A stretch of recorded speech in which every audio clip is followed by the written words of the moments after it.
नमस्कार, जय Hind, Vande Mataram. Eighty news के लिए मैं किशोर यदुवंशी। इस समय हमारे साथ में है जागृत पर्यावरण समिति के अध्यक्ष अमजद भाई।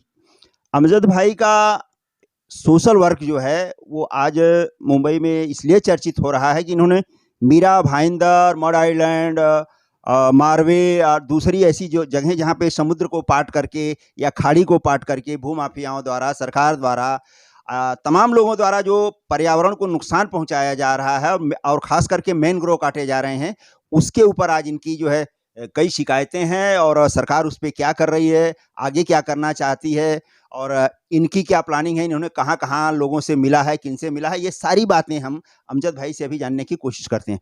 अमजद भाई, एटी न्यूज़ में आपका हार्दिक स्वागत है। ये बताइए कि आपका असल मुद्दा क्या है कि आप किस तरह से पर्यावरण के लिए जो नुकसान पहुँचा रहे हैं लोग, उस पर आप क्या कहना चाहते हैं? किशोर भाई, आपका बहुत बहुत धन्यवाद कि आपने मेरे लिए ये आवाज़ उठाने का प्रयास किया। इंशाल्लाह अपन कहीं ना कहीं कामयाब हो गए। अब हम आते हैं हमारे मुद्दे पर। जो मीरा भाईंदर है या मड है या अंधेरी वेस्ट का एसवीपी नगर है, वहाँ पे जो मैनग्रोव्स बुझा के जो बिल्डिंगों का बड़े बड़े पैमाने पे काम चल रहा है, उसके विरोध में मैंने हर एक डिपार्टमेंट को शिकायत किया हूँ। लेकिन ये हो रहा है कि साइट विजिट हो जाती है, लेकिन उसके ऊपर अभी तक एक भी बिल्डरों पर, एक भी भूमाफियाओं के ऊपर एफआईआर नहीं हुई।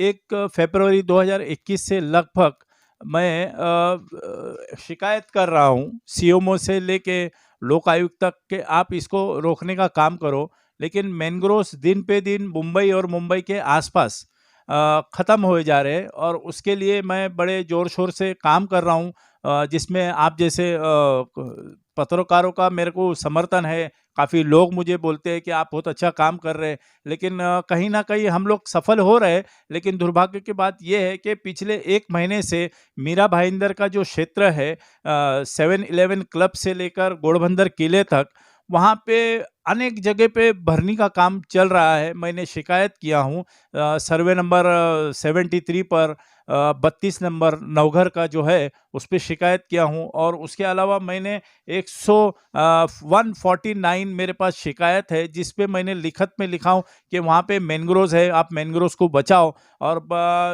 शिकायत सिर्फ हो रही है, लेकिन उस पर कुछ कार्रवाई नहीं हो रही है। जब तक के वो 1 या 2 एफआईआर नहीं होगी, लोगों को, भूमाफिया को, बिल्डरों को डर और खौफ नहीं होगा, जब तक कि हम मैनग्रोव्स नहीं बचा पाएंगे। दूसरी तरफ ये है कि मैंने जो अभी मीरा भाईंदर का नवा डीपी बनने जा रहा है 2037, उसके ऊपर भी मैंने ऑब्जेक्शन उठाया था।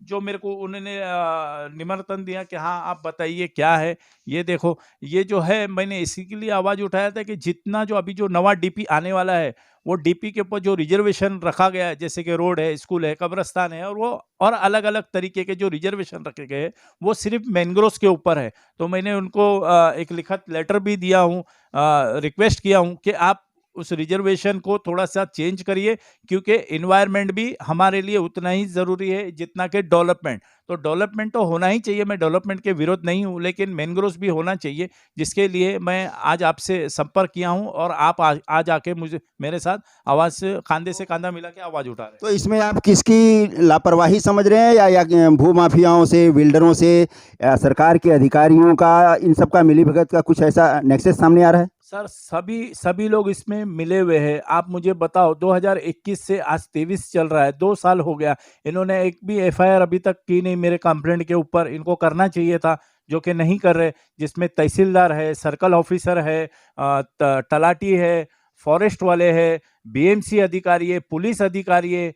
ये कोई भी मतलब मुझे सपोर्ट ही नहीं कर रहा है कि जिसपे ये कहीं ना कहीं रोका जाए। देखो, जैसे कि आज भी पेपर में आया है कि भाईंदर के अंदर बेहिसाब से भरनी हो रही है, मैनग्रोव्स का कत्ल हो रहा है। ये पिछले 15 दिन से हर पेपर में आ रहा है, चाहे वो भाईंदर हो, मीरा रोड हो, या कोई भी उसका इलाका हो। जैसे कि उसमें 19 विलेज है, घोड़बंदर है, नवगर है, खारी है, गोड़देव है, पेनकरपाड़ा है, मीरा रोड है। ऐसे 19 विलेज है जिसमें मैनग्रोव्स है, लेकिन उसके ऊपर कार्रवाई ना करते हुए ये लोग सिर्फ आंख बंद करके बैठे हुए। और आए दिन मैनग्रोव जो मुंबई से पूरी जो भरनी की मट्टियां हैं वो जा रही है मीरा रोड में। उसके विरोध में भी मैंने पुलिस कमिश्नर से लेके हर एक आला अधिकारी को लेटर लिखा हूं कि आप वो कम से कम वो तो बंद करवाइए, लेकिन उस पर भी कुछ नहीं। दूसरा ये है कि जो मैनग्रोव जहां पर है वहाँ का जो आप 7/12 लोगे तो 7/12 के ऊपर ये कैसा खेती हो सकता है सर? मैंने उसका भी ऑब्जेक्शन डाला हूँ। राज्यपाल से लेके मुख्यमंत्री को, हर एक डिपार्टमेंट, कोंकण कमिश्नर हो, सीएमओ हो, हर एक डिपार्टमेंट को मैंने कंप्लेंट लिखा हूँ कि भाई 7/12 पे अगर आप लिखते हो खेती है, लेकिन साइड पे आप जाओ मैनग्रोव्स है, जो कि 2005 का बॉम्बे हाई कोर्ट का ऑर्डर है, जहाँ पे मैनग्रोव्स होगा वहाँ से 50 मीटर दूरी तक कोई डेवलपमेंट नहीं होगा। लेकिन ऐसा हो रहा है जहाँ पे मैनग्रोव्स है वहीं 1 मीटर में ही सारा काम चल रहा है, चाहे वो एमबीएमसी का कोई भी गार्डन डिपार्टमेंट हो या कुछ भी हो, वो कर रहे हैं। तहसीलदार अपना जो है अपने अपनी अलग अलग तरीके के गार्डन बना रहे हैं, कोई भी रिजर्वेशन रख रहे हैं, और अन्य जो प्राइवेट बिल्डर है उन्होंने अपना बिल्डिंग बनाने का काम शुरू किया है, जो कि नहीं होना चाहिए। आने वाले दिनों में मीरा भाईंदर को इसका कहीं ना कहीं खामियाजा भुगतना पड़ सकता है। ये तो रही थाना मीरा भाईंदर इन नगर पालिकाओं की आवाज़। मुंबई में आपके जस्ट बगल में आरे कॉलोनी में भी बहुत सारे भूमाफिया सक्रिय हैं। रातों रात जो है पेड़ काट करके और घास के जो तबेले के जो प्लाट थे उन पर कब्जा करके इस तरह से यहाँ भी पर्यावरण का बहुत बड़ा नुकसान हो रहा है। दूसरी बात ये कि कुछ दिनों पहले कुछ पार्टियों ने कार शेड का विरोध किया था। उनको कार शेड तो दिखाई देता है, पर जो भूमाफिया यहाँ पर उन्हीं पार्टियों के कार्यकर्ता जो रातों रात झोपड़े बना करके बेच रहे हैं अधिकारियों की मिलीभगत से, उस पर भी आपने कुछ कभी आवाज़ उठाया? जी, सब में तो पहले मैं आपको ये बोलूँ, 1998 या 92 का एक मेरे पास लेटर है आर्य कॉलोनी का। उसके अंदर पूरे आर्य कॉलोनी में जो 3114 हेक्टर जो ज़मीन है, उसके अंदर केवल और केवल सिर्फ 5000 झोपड़े हैं।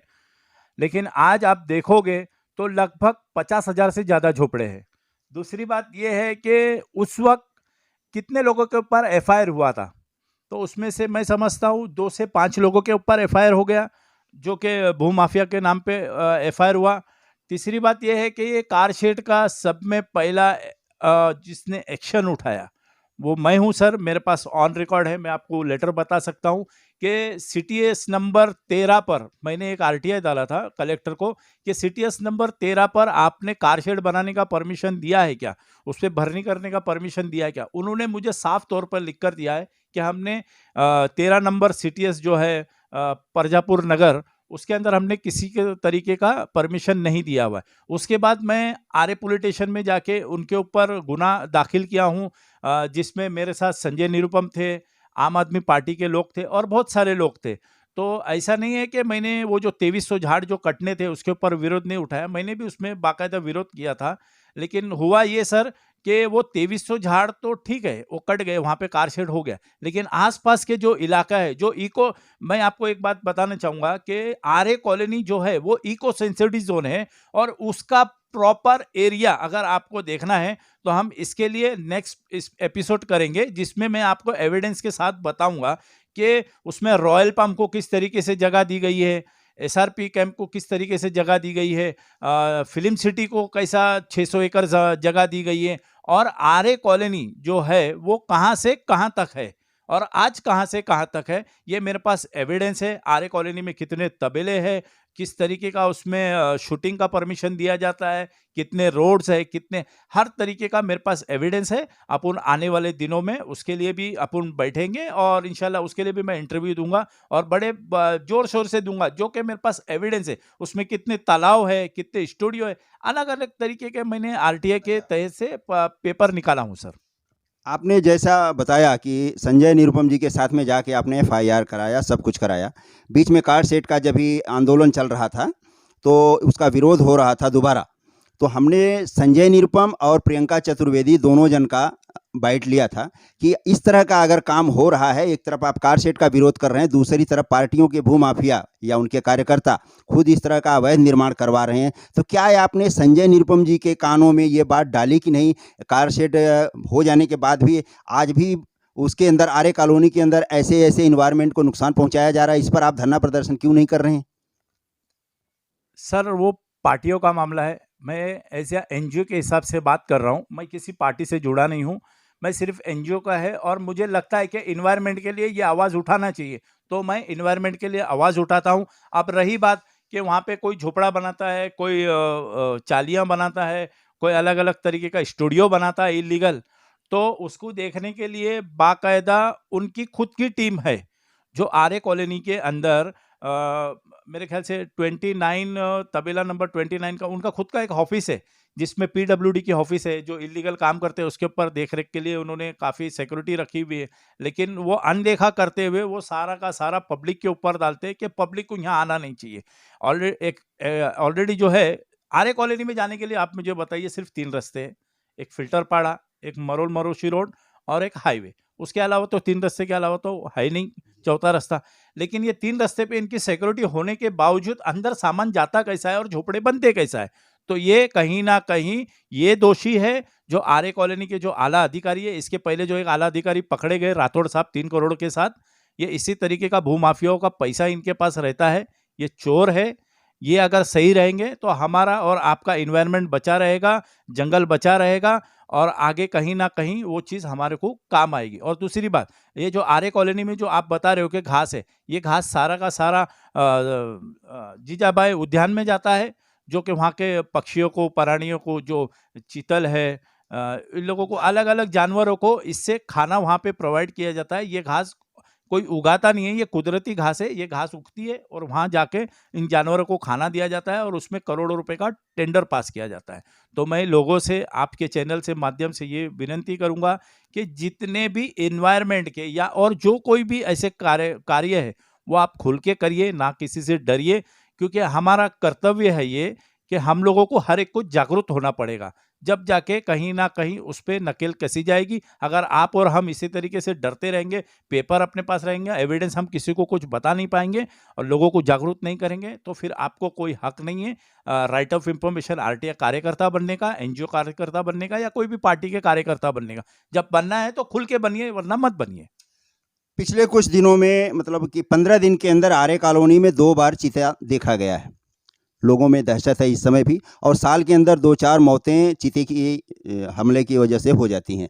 इस पर आप क्या कहना चाहेंगे? क्योंकि आर्य कॉलोनी में जैसे-जैसे मानव की बस्ती बढ़ती जा रही है, जंगली जानवर बाहर निकलना शुरू कर दिए, इस पर आप क्या कहेंगे?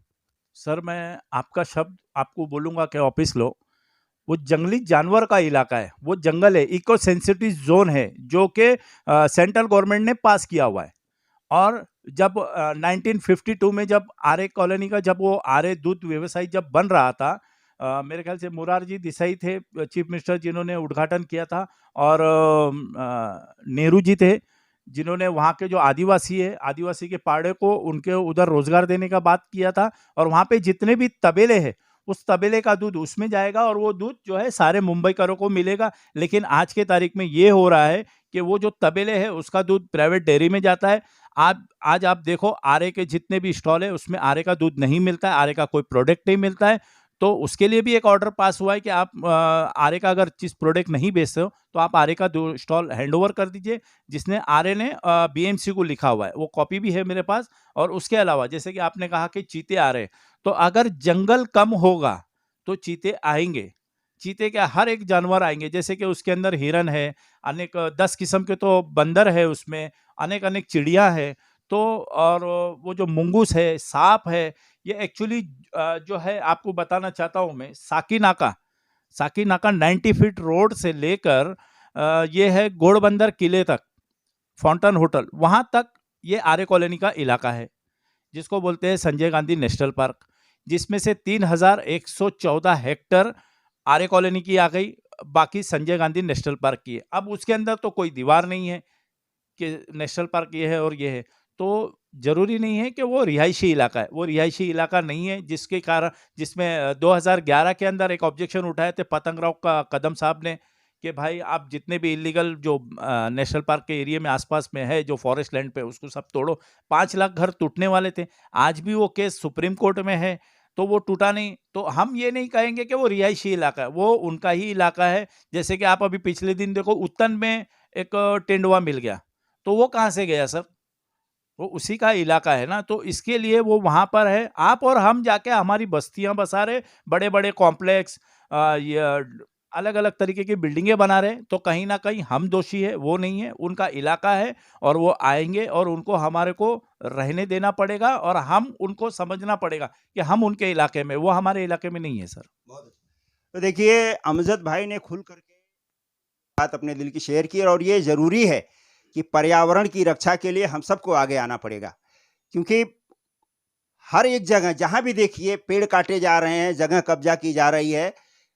आरे कॉलोनी एक ऐसी जगह है जो मुंबई का ऑक्सीजन बेल्ट कहा जाता है, पूरे मुंबई को ऑक्सीजन सप्लाई करने वाली जगह है और अगर ऐसे में इस पर अतिक्रमण हो रहा है और रातों-रात लोग कब्ज़ा करके बेच रहे हैं और भूमाफिया रातों-रात लखपति हो रहे हैं, तो ये दोष सरकार का भी है और उन सामाजिक कार्यकर्ताओं से लेकर के उन नेताओं तक का है, जिन्होंने इसकी सुरक्षा का ठेका लिया हुआ है। एटी न्यूज़ के लिए मैं किशोर रघुवंशी। नमस्कार, जय हिंद, वंदे मातरम, धन्यवाद। ऐसे ही किसी एक और रोचक और तथ्यपूर्ण जानकारी के साथ हम आपके सामने एक बार फिर हाज़िर होंगे।